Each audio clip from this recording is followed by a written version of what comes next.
Maki-viral muna tayo.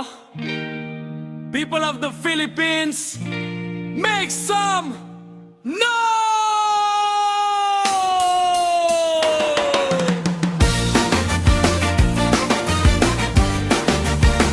Here we go!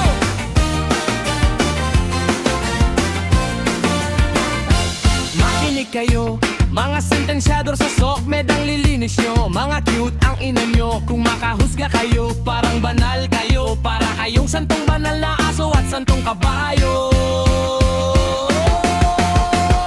Cute ang ina nyo, mga putong ina mo. Wala kayong pake sa buhay ng iba.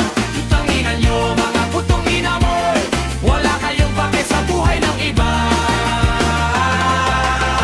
Anong pakialam ninyo kung nagbimbangan na nagmamahalan? Buhay nila yan, mga putong inamoy. Wala kayong pake ang nagkakamali, lalo na at kabataan dapat ay pagsabihan. Hindi yung husgahan, daigin nyo ba ang Diyos na nasa luklukan? Kitang ina nyo, mga putong inamoy. Wala kayong pake sa buhay ng iba. Kitang ina nyo, mga putong inamoy. Wala kayong pake sa buhay ng iba.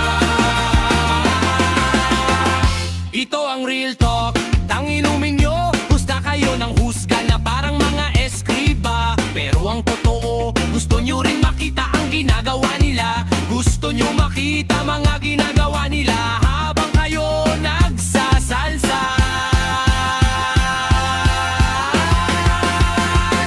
Kitang ina nyo, mga putong inamoy. Wala kayong pake sa buhay ng iba. Kitang ina nyo, mga putong inamoy. Wala kayong pake sa buhay ng iba. Kayo naman mga Gen Z at mga Machine Girl Z, kung magkantutan kayo, wag na ninyo kasing binivideo. Dahil 8 years later, lalabas yan sigurado. Ang kababuyan ninyo, di maitatago yan.